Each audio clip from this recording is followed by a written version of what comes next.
Friends, मैं हूं doctor नीलम। आज हम जिस टॉपिक के बारे में बात करेंगे उसका नाम है स्क्लीरोसिंग कोलनचाइटस। इसको पहले बाइलरी सिरोसिस भी कहा जाता था। इसका मतलब होता है स्क्लीरोसिंग। स्क्लीरोसिंग का मतलब होता है फाइब्रोसिस। जब कोई आपकी चीज़ हार्ड फाइबर जैसी हो जाती है, सख्त, तो उसको कहा जाता है स्क्लीरोसिंग। कोलनचाइटस, कोलन यूज़ किया जाता है वर्ड बाइल डक्ट्स के लिए, और जो है आइटस होता है स्वेलिंग के लिए।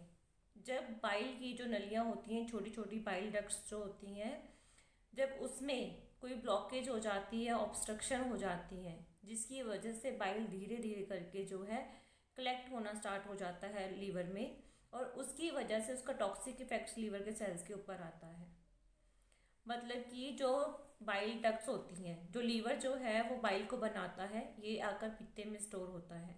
जब हम लोग खाना खाते हैं तो ये बाइल छोटी आंत में आकर खाने को डाइजेस्ट करने में हेल्प करता है, मेनली फैट्स को। जब लीवर में छोटी छोटी छोटी छोटी बाइल डक्ट्स जो होती हैं, पहले जो ये प्रॉब्लम क्रिएट होती है उसमें होती है। मतलब वो छोटी छोटी बाइल डक्ट्स जो हैं वो धीरे धीरे करके ऑब्स्ट्रक्ट होती हैं। ये प्राइमरी भी होता है, सेकेंडरी भी होता है। प्राइमरी का मतलब कि ये ऑटो इम्यून डिसऑर्डर होता है, जिसमें कोई कारण नहीं आता है सामने कि किस कारण से जो है बाइल डक्ट आपकी जो हार्ड होती जा रही है, धीरे धीरे करके ऑब्स्ट्रक्ट होती जा रही है, बंद होती जा रही है। ये जो इन्फेक्शन है, जो इन्फ्लामेशन है, ये जो बाइल डक्ट्स हैं उस पर तो होती है, लेकिन उसके साथ में धीरे धीरे करके ये फैलना शुरू कर देती है, और जो आसपास के लीवर सेल्स है उसमें भी ये इन्फ्लामेशन और सूजन कर देती है। धीरे धीरे करके जब ये प्रॉब्लम जो है बढ़ती है तो आगे जाके फिर आपका जो है सिरोसिस का रूप ले लेती है, लीवर डैमेज कर देती है। धीरे धीरे करके लंबे टाइम तक चलता है। इसमें जो है रीज़न नहीं पता चलता प्राइमरी में।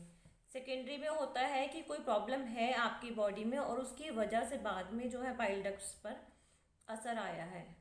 जैसे आपको पित्ते में पथरी हो जाती है, या कॉमन बाइल डक्ट में भी कईयों को जो है पथरी हो जाती है, या फिर गांठ हो जाती है, कोई ट्यूमर हो जाता है, कोई आपने कोई ऑपरेशन करवाया हो बॉडी में, उसके बाद आपकी जो है पाइप जो है कॉमन बाइल डक्ट, या जो आपका गाल ब्लैडर है या लीवर की जो डक्ट है उसमें स्ट्रक्चर हो गया हो, कोई चोट लगी हो पेट में, जिसका इफेक्ट जो है इसके ऊपर आता है, और बाद में जाके जो है फाइब्रोसिस हो जाती है। तो जब ये जो बाइल डक्ट्स हैं, ये जो है धीरे धीरे करके स्मॉल स्मॉल बाइल डक्ट्स हैं, उसके बाद फिर और बड़ी करके ये जो है लंबे समय तक आपकी जो बाइल डक्ट्स हैं वो डैमेज होती हैं, और लंबे समय धीरे धीरे करके जो आसपास के आपके लीवर सेल्स हैं वो भी डैमेज होते हैं। फिर जैसे जैसे करके आपके डैमेज होंगे वैसे वैसे बॉडी उसको रिपेयर करेगी, उसके बाद स्कारिंग होना शुरू हो जाएगी। और स्टार्टिंग में जो ये बाइल है बहुत थोड़ी मात्रा में जो है आपके लीवर में इकट्ठा होता है, तो स्टार्टिंग में आपको इसमें लक्षण नहीं आते हैं। और ये जो प्रॉब्लम है मोस्टली फीमेल्स में होती है। मतलब अगर 10 पेशेंट है उसमें से 9 फीमेल्स होती हैं और 1 जो है वो मेल होता है। तो फीमेल्स में मिडल एज में जो है काफ़ी कॉमन है, आफ्टर 30 40 60 के बीच में ये प्रॉब्लम जो है आपकी कॉमनली पाई जाती है फीमेल्स में। इसका जो है फर्स्ट में तो रीज़न नहीं है, सेकंड में है कि गाल ब्लैडर में पथरी हो गई है, उसकी वजह से आपको प्रॉब्लम हुई है। तो इसमें भी है कि स्टार्टिंग में जो है सिम्टम्स नहीं आएंगे, बाद में जो सिम्टम्स आते हैं वो हेपेटाइटिस जैसे ही होते हैं, क्योंकि बाइल डक्ट्स ऑब्स्ट्रक्ट होंगी और लीवर के सेल डैमेज होंगे, तो सिम्टम्स आपको वैसे ही, जैसे आपका उल्टी आने का मन करेगा, उल्टी आती है, सिर में दर्द होता है। जॉन्डिस स्टार्टिंग में नहीं होगा, लेकिन बाद में जाकर जो है जब ज़्यादा हो जाएगा तो आपको जो है जॉन्डिस जो है टेस्ट में भी आएगा और आपको नज़र भी आएगा स्किन पर, आइस में। इसमें भूख नहीं लगती है, वेट लॉस होता है। इसमें क्या होता है कि जब आपका लीवर सिरोसिस हो जाएगा तो उसकी वजह से पोर्टल हाइपरटेंशन हो जाएगा। मतलब जब इतनी सारी ब्लॉकेज, जो लीवर के सेल्स डैमेज हो जाएंगे, उसमें स्कारिंग हो जाएगी, फाइब्रोसिस हो जाएगी, फिर सिरोसिस हो जाएगा। सिरोसिस तब बोला जाता है जब आपके लीवर सेल्स और बाइल डक्ट्स जो हैं वो इतने ज़्यादा डैमेज हो गए हैं कि उसकी वजह से लीवर के काम के ऊपर असर आ गया है। और सिरोसिस को लीवर फेलियर तब बोला जाता है जब लीवर के काम पे भी असर आ गया है और उसकी वजह से लीवर की ब्लड सप्लाई भी रुक गई है, पोर्टल हाइपरटेंशन हो गया है।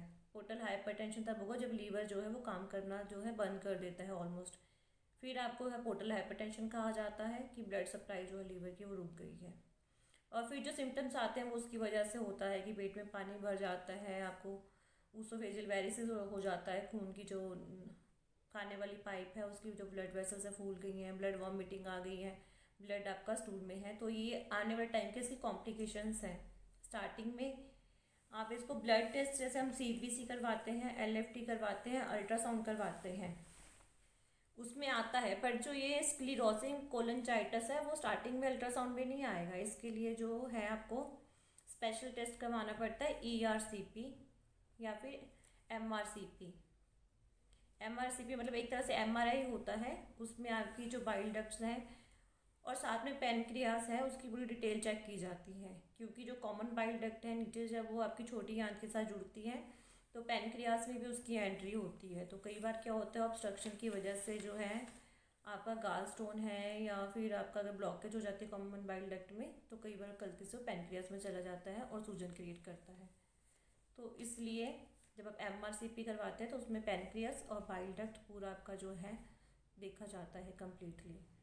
ERCP यानी कि एंडोस्कोपिक रेट्रोग्रेड कोलेंजियो पेनक्रियाटोग्राफी। इसमें क्या होता है कि एक एंडोस्कोपी की तरह होता है, आपके जो खाने वाली जो आपके मुंह से जो है कैमरा डाला जाता है, एक पाइप डाली जाती है जो पेट तक अंदर छोटी आंत तक जाती है, फिर वो जाकर आपकी जो है बाइल डक्ट्स जो है और पेनक्रियास की डिटेल जो है उसमें बनती है।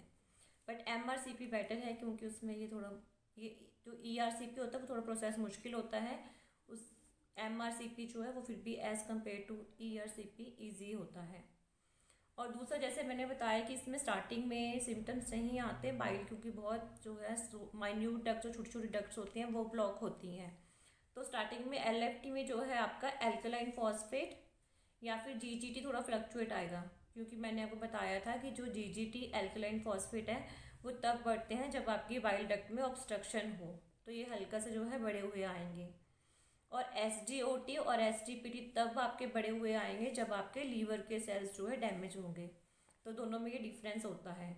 बिलीरुबिन टेस्ट आपका स्टार्टिंग में तो नॉर्मल ही आएगा, जब ये प्रॉब्लम थोड़ी ज़्यादा हो जाएगी उसके बाद फिर वो जो है ब्लड में आना स्टार्ट हो जाएगा, तो तब जाकर आपका जो है टोटल बिलीरुबिन पॉजिटिव आएगा।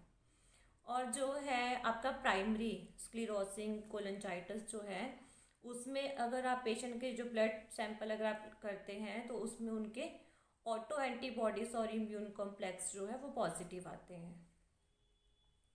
और इसमें जो है जैसे आपने बताया कि जो बाइल जो है वो आपके खाने को डाइजेस्ट करने में हेल्प करता है, मेनली जो है फैट को डाइजेस्ट करने में हेल्प करता है। अगर आपका बाइल आपकी छोटी आंत में नहीं आएगा तो आपके जो फैट है वो डाइजेस्ट नहीं होंगे, तो ये जो फैट है ये आपके स्टूल में आना स्टार्ट हो जाता है, तो इसको स्टीटोरिया कहा जाता है, जिसमें हम कहते हैं कि चिपचिपी लैट्रिन आती है, जो लैट्रिन होती है वो सीट में चिपक जाती है। ऐसे काफ़ी पेशेंट्स आते हैं जो कंप्लेंट करते हैं, बट वो और रीज़न की वजह से भी होता है, बट इसमें भी ऐसा होता है। इसमें जो है आपके जो जॉइंट्स हैं, जॉइंट्स में पेन होती है, जॉइंट्स वीक होते हैं।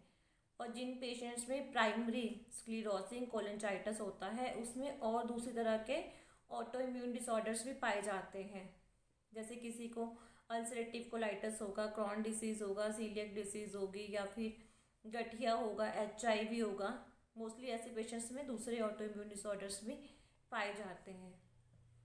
और पैनक्रियाटाइटिस जो है वो इसकी कॉम्प्लिकेशन है, कई बार जो है गलती से मैंने आपको बताया है कि पैनक्रियास पर इसका असर आता है, पर ऐसा बहुत कम पेशेंट्स में होता है। तो ये मैंने आपको बताया था एक बार स्क्लीरोसिंग कोलोनचाइटिस के बारे में। तो आज के लिए इतना ही, नमस्ते। अगर आपको मेरा वीडियो पसंद आए तो लाइक कीजिए, शेयर कीजिए, सब्सक्राइब कीजिए।